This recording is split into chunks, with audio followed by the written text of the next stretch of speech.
Hello, how are you? I am back. I am sorry this episode's a little late. I've been a little busy, so I'm doing my best. Besides, I don't know, you're gonna wait for me, right? Okay, let's go. Let's see what we got this week. And let's see, I have three from Marvel and one from Image and one independent comic.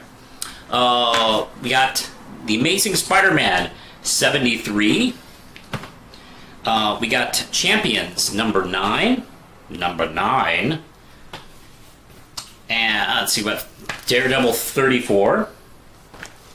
We got The Me You Love in the Dark number 2. And Spirit's Destiny number 3. Now, let's get going with The Amazing Spider-Man number 73. And, whoo boy, I'm starting to kind of get the gist of what Nick Spencer's run will be described as, but I kind of want to wait until, the last issue is out and we're done, because I have a lot of strong mixed feelings, if that makes any sense, about Nick Spencer's run on Amazing Spider-Man. I'm going to do a video about it. I'm going to talk about it, but I want to see how it ends. I don't think it's fair to really kind of put a huge verdict on a run until everything's done. So I'm going to wait one more issue and then I'm going to start talking. But this issue, let's see, is Nick Spencer writing, and of course we got a team here of Carlos Gomez, and Marcelo Ferreira, and let's give it up for these guys because they've been doing a lot of work on this book, and apparently they've been turning out 3 issues a day, because this story just keeps coming out and out and out and out. Good lord, these guys are working a lot. And Mark Bagley and Patrick Gleason, and holy crap, can we give these guys a break for a second? I hope they're paying well. But anyway, this I thought was kind of blown for me. Where a lot of people got hold of this image and oh my god, Kindred is Gwen Stacy, which, to be honest, that would make some sense. If Kindred is a dead creature come back to get revenge on Peter Parker, I think Gwen would be a choice, but it's not. It is, let's see, Sarah Stacy, her clone daughter from Green Goblin, The Sins of the Past, and we jump into that. And apparently, this whole issue is about retconning Sins of the Past, which is, of course, a very infamous and very not liked story from the JMS run. And fans and creators have been talking about retconning it for years. And this whole thing is kind of explaining the shit out of what happened and how Norman Osborn really didn't seduce Gwen Stacy. So, yay! Gwen didn't have sex with the Goblin, and Goblin is only a psychotic murderer, not a psychotic murderer and a rapist. But, let's see, so we finally get to the last bit where we get to see Mephisto and Doctor Strange talking about it, and it looks like next issue will be, the final climax for Spencer's run. And will we be retconning or giving some kind of closure to the whole One More Day thing?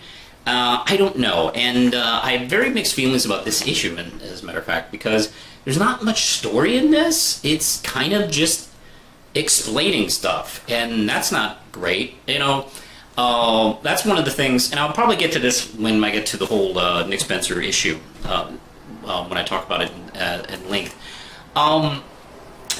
This is kind of why I don't like DC Comics anymore, because it's all about explaining continuity and making things fit, and this is kind of that same thing. There's no story. The story is the continuity, and I'm sorry, I know people think that's interesting, but it's not. And it's years late. God, when did this happen? When did Sins of the Past happen? In the 2000s? Maybe 2007, 2008? That's a long time ago, man. I know in comic book time that isn't too long to these people, but it's a long time to us. So I'm not too sure. This one I'm gonna give 2 out of 5 ramp chips. Let's see how we close this out. So hey, issue 9 of Killer App.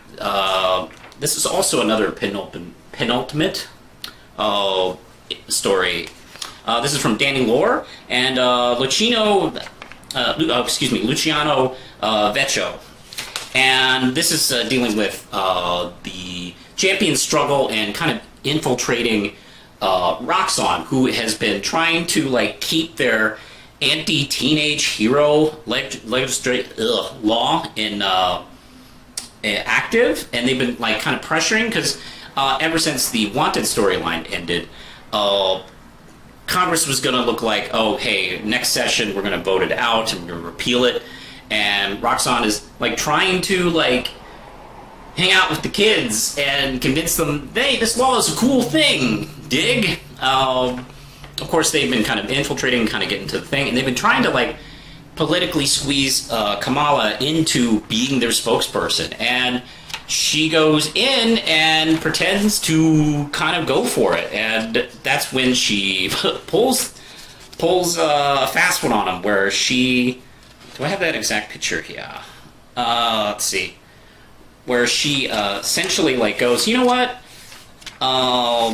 Fuck this law. I'm not part of it. I'm a person, not a law. And you know, she plugs the Champions app because hey, there's some scientific tech people on the Champions, so they kind of create their own competing app for it. I hope they make money off that. I hope Riri makes a lot of money off that app. Anyway, it looks bad. You know, Roxxon loses a lot of political edge, and it looks like the law is going to be voted out. Actually, it is in this issue, actually. It's finally repealed, so, you know, teenage heroes can kind of be at peace. And, hey, they're thinking, hey, we won, and everything's good again, and we can, like, kind of relax a little bit. But no. One of the tech guys behind that was like, you know what, I built all these robots, and I'm not just going to not use them. So we got a big kind of action slugfest, hopefully, to kind of wrap this up. Pretty good. I enjoyed the art's really nice. I really love the kind of cartoony, animated-like art. I'm going to give it 5 out of 5 RAM chips. You know, not too bad. Okay, Daredevil, Chip Zdarsky, and let's see, Stefano Landini is doing the art on this one. A lot of Italians this week. That's good. I'm really happy about that. Let's see. This is some killer stuff where we get more between Detective Cole and Daredevil, and we're finding out, like, you know, the truth behind, you know, what the prison's all about. And Daredevil is not gone crazy. Like, he knows what he's doing. And let's see. Meanwhile, Elektra has, like, told her kind of new sidekick, mentor, and her new like pupil, look, here's some money, you can keep this apartment, I'll arrange, you know, someone to come get you and take care of you, but you should not be doing this stuff. This is my mistake. I will ruin you if you do this, and we'll get you started right. That might be the end of that, actually, which actually probably would be a good idea, realistically, let's face it. Typhoid Mary has disappeared and is not at Kingpin's side. That's because they go, this is a gorgeous couple of pages, they go and look for Bullseye and kind of, in a classic showdown style, appear to take him on. This is great stuff as always. Is there a bad issue of Daredevil? Not really. 5 out of 5 RAM chips. Great stuff. Now let's go to The Me, Love in the Dark. And wasn't quite clear on what the story is with the first issue, but definitely I got a greater sense of it this issue. This is from Scotty Young and George Corona. So it's this beautiful art. It's just gorgeous. And, you know, sometimes I love, like, moody, creepy horror films, and that's not always well captured in comics. But this really does get that mood going. And this whole issue is the artist and the ghost having a conversation. You never see the ghost. and it's this in this dark, creepy house where she's trying to paint and trying to figure things out, and she's not terrified by the ghost, which actually makes it more interesting, right? She's like really communicating with it, and you get the sense that they're kind of bonding. And then the last page, we get kind of this imagery, like, is this ghost to be trusted? I don't know. This is wonderful stuff. Highly recommend this. This might be the best book I read this week. Excellent stuff. 5 out of 5 round chips. If you like creepy stuff, really get this one a shot. It's not in your face, over the top. It's kind of like really gets you in the mood for it. Really good. 5 out of 5. And lastly, Dorothy's Jeans, Spirit's Destiny, just had a successful Kickstarter, and issue 3 has come out. This artist on the book is Mato Luminati, and let's see. Long story short, the Destiny has been kind of like, let's see, put in this dreamscape coma, and her grandmother is trying to search for her and get her out. While when she finds her, they're able to fight and escape. And it goes into these wonderful pages of is she getting out? Are they safe now? Which one's Destiny? Is this the demon Destiny, or is Destiny been taken over by this thing? Man, this was cool stuff. And has a pretty decent cliffhanger too, not too bad. Also, this new artist Mato, really loved their work.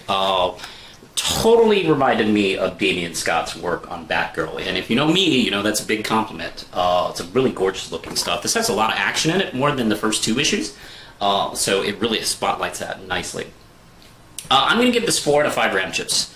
Really good. Not a good first issue to pick up. I definitely recommend going back and getting issues 1 and 2 to be totally caught up here. So that's my only thing I'd say. Well, hey, those books were good for the most part, and I hope that you can let me know in the comments below, because it is helpful to my algorithms. People notice me if people click on it. Click the like, subscribe, hit the notification bell for all things Manos. You can also find me on Twitter, Facebook, Patreon. You can support me and the real Manos Publishing, which is like Red Knight and DeVita. I write stuff.